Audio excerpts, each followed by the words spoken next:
ओम शांति। आज प्यारे मीठे भगवान की अव्यक्त मीठी मुरली मंथन की डेट है 14 फरवरी 2021। तो आज 14 फरवरी विश्व इसे प्रेम दिवस के रूप में मनाता है और हम बच्चे अपने प्रेम के सागर भगवान से दिल से मिलन मना रहे हैं। तो भगवान जो मधुबन में आए थे ना, तो उसके बाबा ने आज विशेष टाइटल दी है, वो हम सब बच्चे बहुत प्यार से सुनते हैं। बाबा ने कहा, स्व परिवर्तन का आधार सच्चे दिल की महसूसता। बाबा ने बोला, स्व परिवर्तन का आधार सच्चे दिल की महसूसता। सच्चे दिल से जो महसूस करते हैं वही हमारे परिवर्तन का आधार है। तो बाबा ने इस पर बहुत अच्छी रीति समझाने दी है। तो चलिए हम सभी बहुत प्यार से मुरलीधर बाबा को हाजिर नाजिर जानते हुए बाबा की वाणी सुनते हैं। तो आज विश्व परिवर्तक, विश्व कल्याणकारी बाप दादा अपने स्नेही सहयोगी विश्व परिवर्तक बच्चों को देख रहे हैं। हर एक स्व परिवर्तन द्वारा विश्व परिवर्तन करने की सेवा में लगे हुए हैं। सभी के मन में एक ही उमंग उत्साह है कि इस विश्व को परिवर्तन करना ही है और निश्चय भी है कि परिवर्तन होना ही है, अथवा यह कहे कि परिवर्तन तो हुआ ही पड़ा है। सिर्फ निमित्त बाप दादा के सहयोगी सहज योगी बन वर्तमान और भविष्य श्रेष्ठ बना रहे हैं। तो देखा बच्चों के अंदर कौन सी लगन है कि परिवर्तन हमें करना है, या यूँ कहो कि परिवर्तन तो हुआ ही पड़ा है, क्योंकि हमें सिखा कौन रहा है, हमें चला कौन रहा है, स्वयं भगवान। फिर बाप दादा चारों ओर के निमित्त विश्व परिवर्तक बच्चों को देखते हुए एक विशेष बात कह रहे हैं कि मैं सभी एक ही कार्य के निमित्त, लक्ष्य भी सभी का स्व परिवर्तन और विश्व परिवर्तन ही है। लेकिन स्व परिवर्तन व विश्व परिवर्तन में निमित्त होते हुए भी सभी नंबरवार क्यों हो गए। बहुत सुंदर बात।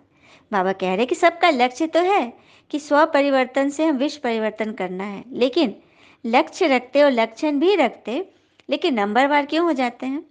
क्योंकि कोई बच्चे स्व परिवर्तन बहुत सहज और शीघ्र कर लेते और कोई अभी अभी परिवर्तन कर संकल्प करेंगे, लेकिन स्वयं के संस्कार व माया और प्रकृति द्वारा आने वाली परिस्थितियां व ब्राह्मण परिवार द्वारा चुकते होने वाले हिसाब किताब श्रेष्ठ परिवर्तन के उमंग को कमज़ोर बना देते हैं।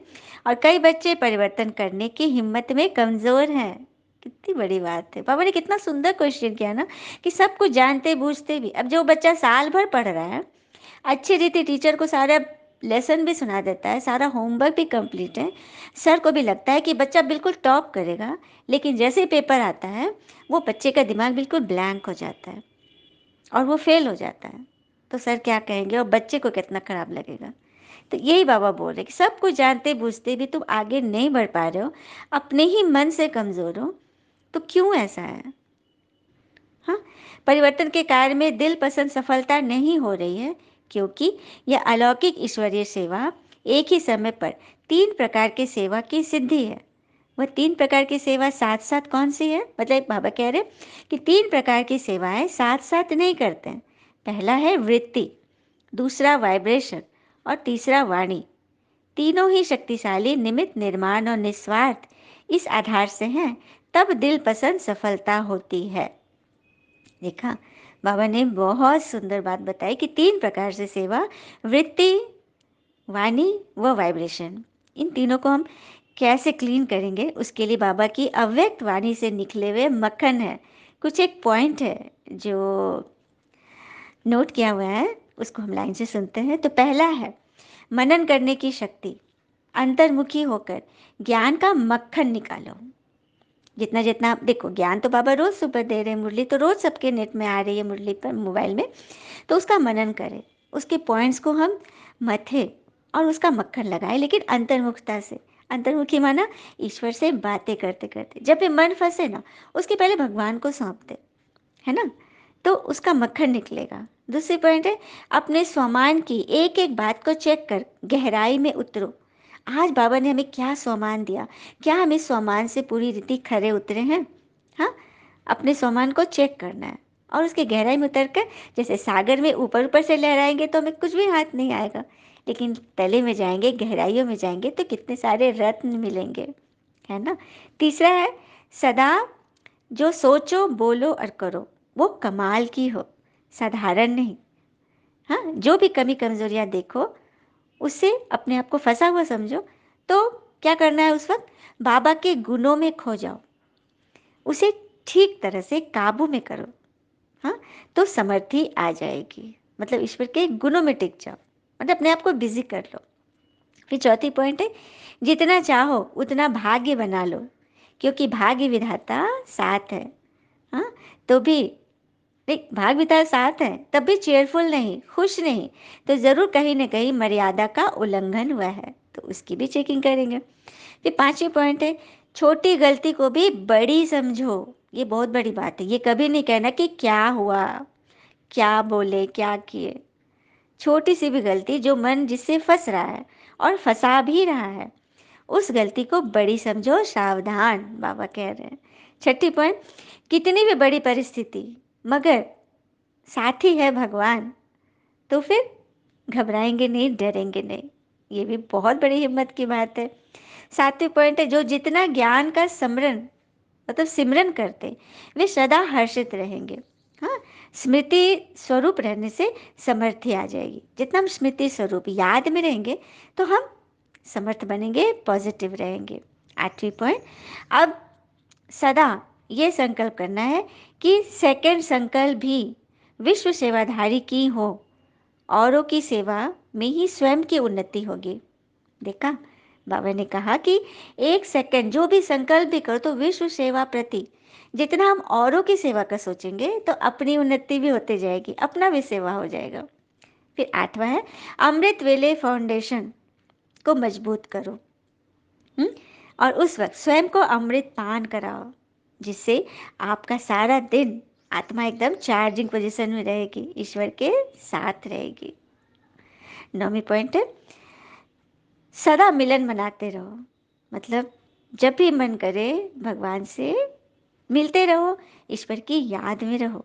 10वां, जो भी संकल्प करते हो वो हमारा कर्म यादगार बने। कैसे यादगार बनेगा, क्योंकि याद में रहकर कर्म करेंगे ना तो वो यादगार बन ही जाएगा।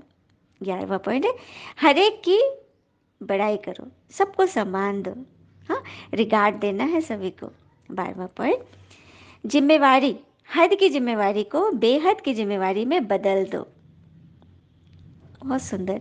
हम समझते हैं ना कि सारा बस मेरा ये घर, ये परिवार, मेरी नौकरी, बस इतना ही, कुएं के मेढक ही हम नहीं, हमें तो कुछ और सोचना। कल बाबा ने कितनी बड़ी बात बोला था ना, गृहस्थ धर्म।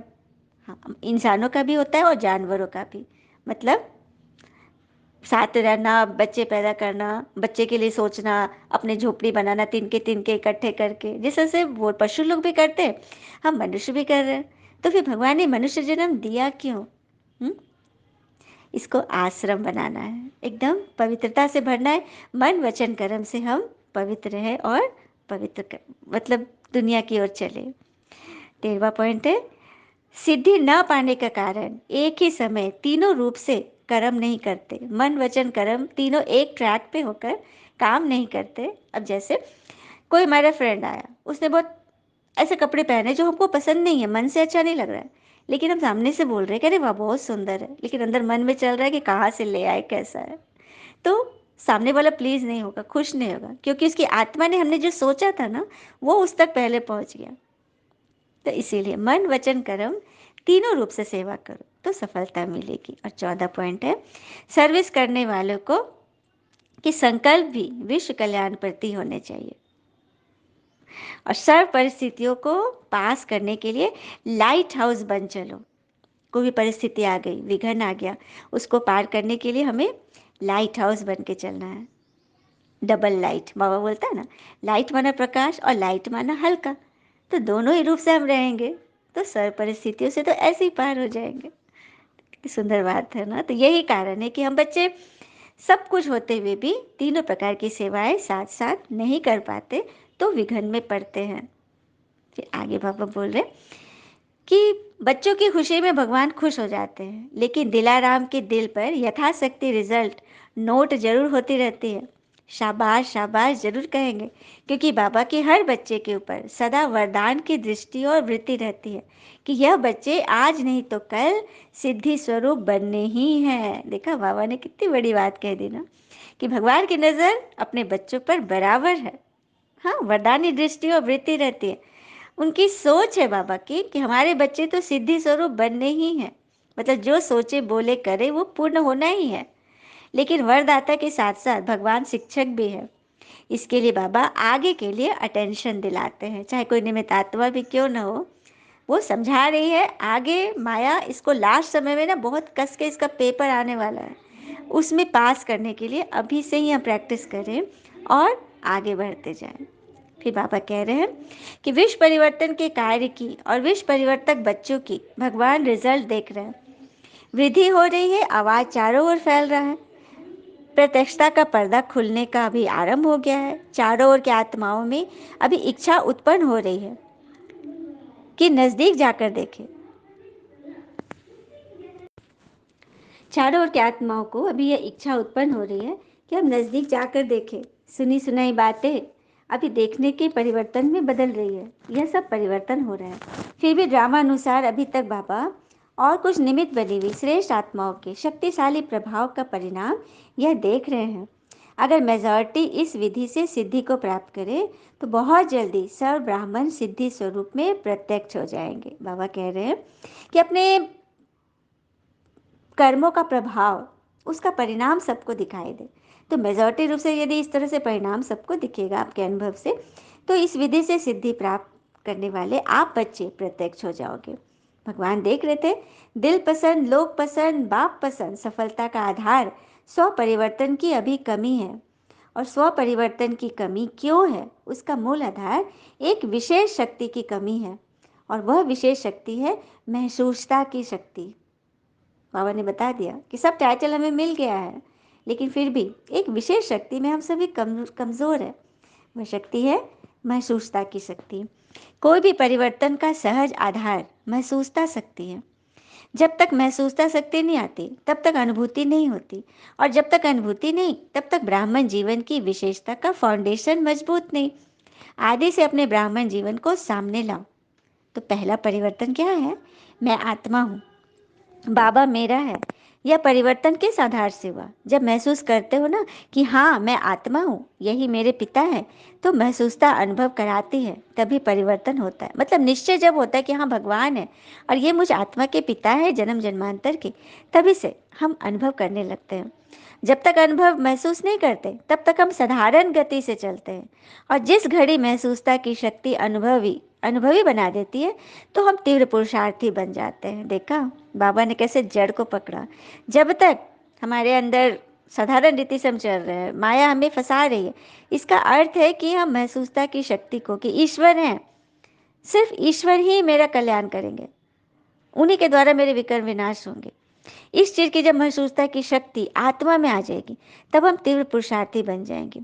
ऐसे जो भी परिवर्तन की विशेष बातें हैं, चाहे रचयिता के बारे में चाहे रचना के बारे में, जब तक हर बात को महसूस नहीं करते कि हाँ यह वही समय है, वही योग है, कि मैं भी वही श्रेष्ठ आत्मा हूँ, तब तक उमंग उत्साह की चाल नहीं चलती। सच बात है, उमंग उत्साह आता ही नहीं जब तक कि हम ये नहीं समझते कि हाँ भगवान है। चाहे भगवान जो रचयिता है उनके बारे में सोचो, चाहे अपनी रचना के बारे में सोचो, जब तक ये महसूस नहीं करते कि मैं वही श्रेष्ठ आत्मा जो कल्प कल्प की थी, तब तक उमंग उत्साह सदा नहीं रहेगी। कोई के वायुमंडल के प्रभाव से थोड़े समय के लिए परिवर्तन होगा, लेकिन सदाकाल का नहीं होगा। महसूसता की शक्ति सदाकाल का सहज परिवर्तन कर लेगी।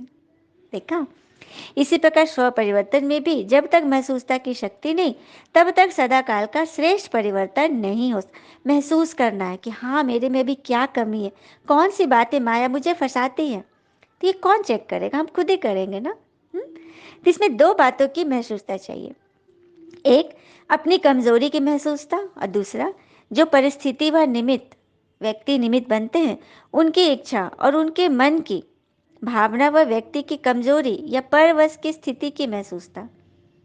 कौन सी बात बताया बाबा ने? पहला तो बताया एक अपनी कमजोरी की महसूसता, और दूसरा जो परिस्थिति व व्यक्ति निमित्त बनते हैं उनकी इच्छा और उनके मन की भावना को समझना, मतलब स्वयं के पहले देखना, और फिर जो परिस्थिति है या फिर जो हमारे निमित्त है, उनकी इच्छा, उनके मन की भावना व व्यक्ति की कमजोरी या परवश की स्थिति की महसूसता, परिस्थिति के पेपर के कारण को जान स्वयं को पास होने के श्रेष्ठ स्वरूप की महसूसता में हो कि मैं श्रेष्ठ हूँ, स्वस्थिति श्रेष्ठ है, परिस्थिति पेपर है।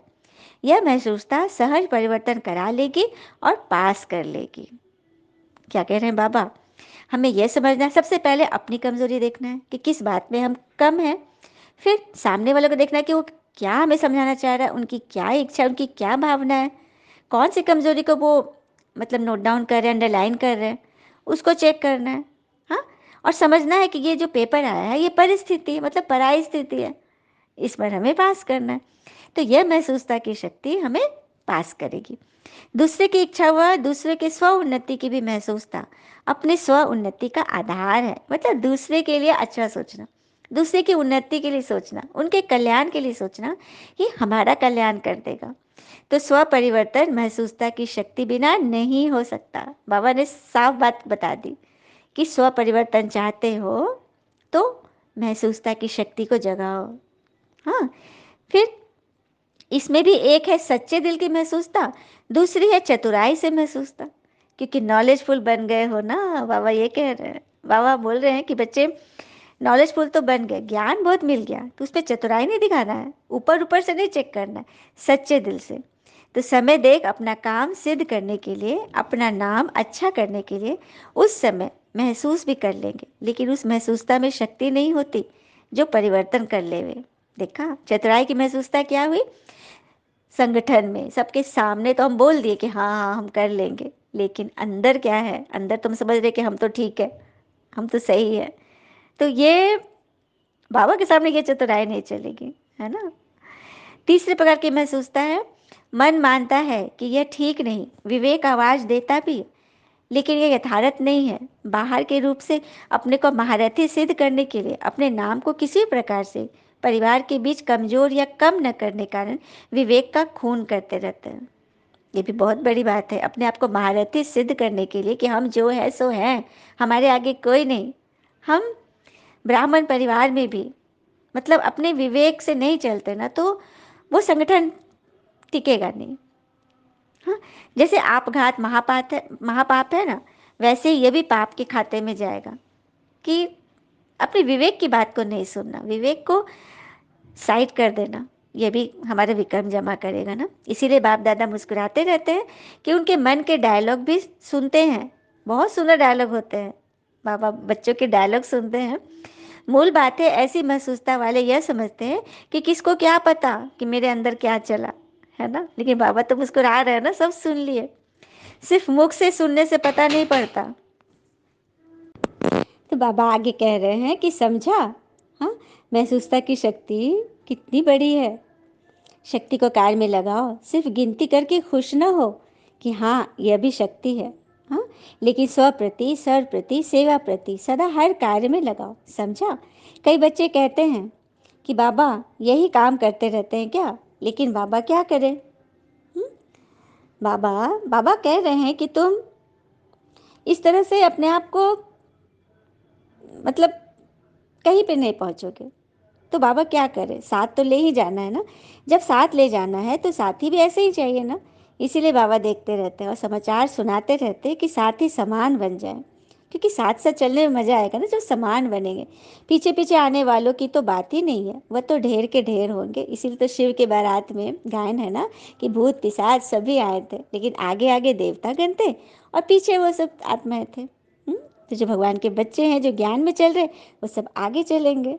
तो बाबा आगे पूछ भी रहे हैं ना कि आप साथी हो या बाराती हो? बारात तो बहुत बड़ी होगी, इसीलिए तो शिव की बारात मशहूर है। बारात तो वैरायटी होगी, लेकिन साथी तो ऐसे चाहिए ना। अच्छा, बाबा फिर आगे बता रहे हैं, प्रत्यक्षता का सूर्य कहाँ से उदय करेंगे? भगवान में निश्चय है तो ये बात तो पुरानी होगी, लेकिन अब क्या करेंगे? पुरानी गद्दी है, यह तो नशा अच्छा है, लेकिन अब क्या करेंगे? बाबा पूछ रहे हैं। अभी कोई नवीनता का सूर्य उदय करो तो सबके मुख से निकले कि ईस्टर्न जोन से नवीनता का सूर्य प्रकट हुआ। जो कार्य अभी तक किसी ने नहीं किया है वो अब करके दिखाओ। बाबा कह रहे हैं कि किस तरह से तुम प्रत्यक्षता करो, उसकी नवीनता क्या लाओगे, यह बताओ। और बाबा का घर सो अपना घर है, आराम से सब पहुंच गए हैं। दिल का आराम स्थूल आराम भी दिला देता है ना। मतलब मधुबन जो बच्चे पहुंचे तो बाबा कह रहे हैं ना कि बाबा का घर, भगवान का घर सो अपना घर। हाँ, दिल का आराम नहीं तो आराम के साधन होते भी बेआराम है। ये बात तो बहुत बड़ी बात है। यदि मन दुखी है, मन सोच में है, तो कितना भी कीमती बेड हो वहाँ पे हमें आराम नहीं मिलेगा। और दिल में आराम है, मन खुश है, तो कहीं भी नींद आ जाएगी, मस्त रहेंगे। और दिल का आराम माना, दिल में सदा राम साथ में है, इसीलिए कोई भी परिस्थिति में आराम अनुभव करो। मतलब सदा जब भी चाहो आराम कर लो और नींद ले लो। कितनी बड़ी बात है ना। हाँ, फिर भी मीठे ड्रामा की भावी समझो। मेला तो सभी मना रहे हो ना, मिलन मेला, परिवार से मिलना, सब कुछ हो रहा है। तो ऐसे सर्वश्रेष्ठ शक्तिशाली आत्माओं को, हर शक्ति को समय पर कार्य में लगाने वाले तीव्र पुरुषार्थी बच्चों को, सदा स्व परिवर्तन द्वारा सेवा में दिल पसंद सफलता पाने वाले दिल खुश बच्चों को, सदा दिलाराम बाबा के आगे सच्चे दिल से स्पष्ट रहने वाले सफलता स्वरूप श्रेष्ठ आत्माओं को दिलाराम बाप दादा का दिल से याद प्यार और नमस्ते। हम बच्चों की भी प्यारे शिव पिता को दिल से याद प्यार, गुड मॉर्निंग, नमस्ते बाबा। फिर बाबा ने कुछ एक पॉइंट बताए कि सदा अपने को भगवान की छत्र छाया में रहने वाली विशेष आत्माएं अनुभव करते हो। जहाँ बाबा की छत्र छाया है वहाँ सदा माया से सेफ रहेंगे। छत्र छाया के अंदर माया आ नहीं सकती, तो मेहनत से स्वतः ही दूर हो जाएंगे। सदा मौज में रहेंगे, क्योंकि जब मेहनत होती है तो मेहनत मौज अनुभव नहीं कराती। जैसे बच्चों की पढ़ाई जब होती है तो पढ़ाई में मेहनत होती है ना। जब इम्तहान के दिन होते हैं तो कितनी मेहनत करते, बाकी दिन मौज से खेलते रहते। और जब मेहनत खत्म हो जाती, इम्तहान खत्म हो जाते, तो फिर मौज करते। तो जहाँ मेहनत है वहाँ मौज नहीं, जहाँ मौज है वहाँ मेहनत नहीं। छत्र छाया में रहने वाले अर्थात सदा मौज में रहने वाले अपनी ऊंची पढ़ाई पढ़ते हैं, लेकिन ऊंची पढ़ाई होते हुए भी निश्चय है कि हम विजयी हैं ही, पास हुए पड़े हैं, इसलिए मौज रहते हैं, मेहनत नहीं करते। ये कितनी बड़ी बात है ना। बाबा हमें मेहनत से छुड़ा रहे हैं। मेहनत तब होगी ना जब हमें लगेगा कि पढ़ भी रहे लेकिन कोई फ़ायदा थोड़ी ना, हम थोड़ी ना बनेंगे। जब हम ये सोच लेंगे तो मेहनत होगी। जब सोचेंगे कि हम तो विजयी हैं ही, हम तो कल्प कल्प के विजयी हैं, पास हुए पड़े हैं, तो वैसे में हम, हमारे लिए कोई नई बात नहीं है। फिर बाबा कह रहे, सभी बच्चों को समान बनाने की शुभ भावना से भगवान हमें उड़ाना चाहते हैं। निमित्त बने हुए सेवाधारी पिता समान बनने ही है, कैसे भी बाबा को बनाना ही है, क्योंकि ऐसे वैसे को तो साथ लेके जाएंगे नहीं। बाबा कह रहे हैं आप कैसे भी हो, लेकिन मुझे तो आपको पावन बनाना ही है। हाँ, बाबा का भी तो शान है ना कि भगवान आए और हम बने ही नहीं। पिता संपन्न हो, साथ ही लूला लंगड़ा हो तो सजेगा नहीं। कितनी बड़ी बात बोल रहे ना बाबा। कल की भी कहानी थी, एक अंधा और एक लंगड़ा, किसी से दोनों सहयोगी बनकर हाथ आँख और पाँव दोनों बन गए। तो बाबा कह रहे हैं कि कैसे भी हो आपको संपन्न बनना ही है, क्योंकि बाप संपन्न है ना। शिव की बारात में साथी बनकर चलना है, क्योंकि कमज़ोर आत्माएं धर्मपुरी में पास होने लायक बनेगी। मतलब जो ताकतवर आत्मा शक्तिशाली वो बाबा के साथ साथ चलेंगे, और कमज़ोर आत्माएं धर्मपुरी में मतलब वहाँ से मिल के चलेंगी, सजा खाकर चलेगी। अच्छा, चलिए हम सभी बाबा से वरदान लेते हैं। बाबा ने हमें मीठा सा वरदान दिया, सेवा की स्टेज पर समाने की शक्ति द्वारा सफलता मूर्त बनने वाले मास्टर सागर भव। सेवा की स्टेज पर समाने की शक्ति द्वारा सफलता मूर्त बनने वाले मास्टर सागर भव। जैसे जब सेवा की स्टेज पर आते हो तो अनेक प्रकार की बातें सामने आती है, उन बातों को स्वयं में संभालो तो सफलता मूर्त बन जाएंगे। समाना अर्थात संकल्प रूप में भी किसी भी व्यक्त बातों को और भाव का आंशिक रूप समाया हुआ न हो। कितनी बड़ी बात बाबा कह रहे हैं ना। ईश्वर में समाना, बीज रूप में भगवान से मिलन मनाना, उस वक्त संकल्प संकल्प में भी एक सेकंड भी किसी भी व्यक्त बात या कोई और भाव या कोई आत्मा की मतलब इमर्ज रूप में भी, आंशिक रूप में भी कुछ समाया हुआ न हो। अकल्याणकारी बोल कल्याण की भावना में ऐसे बदल दो जैसे अकल्याण का बोल था ही नहीं। अवगुण को गुण में, निंदा को स्तुति में बदल दो, तब कहेंगे मास्टर सागर। देखा बाबा ने कितनी अच्छी रीति हमें समझाया कि इस तरह से हम ईश्वर से मिलन मनाएंगे। संकल्प, बोल, वाणी सब सेवा प्रति हो, ईश्वर के साथ हो, याद में हो, तो कोई भी अवगुण गुण में बदलेगा, निंदा स्तुति में बदलेगी, तब कहेंगे मास्टर सागर। स्लोगन, विस्तार को न देख सार को देखने व समाने की स्वयं में शक्ति भरने वाले ही तीव्र पुरुषार्थी हैं। विस्तार को नहीं देखना है, बहुत ज़्यादा फैल गया है, बहुत ज़्यादा क्योस हो गया है, बहुत ज़्यादा परिस्थितियाँ आ गई, विघन आ गए हैं, तो उसमें जड़ को पकड़ो। जड़ कहाँ है? जड़ को पकड़ के उसको सींच दो, उसको याद का जल डालो, तो ऐसे समाने वाले ही दिव्य पुरुषार्थी बनते हैं और बनाते हैं। अच्छा, ओम शांति। शुक्रिया मीठे बाबा, वो बाबा के प्यारे प्यारे बच्चे। थैंक यू बाबा। All is well always. ओम शांति।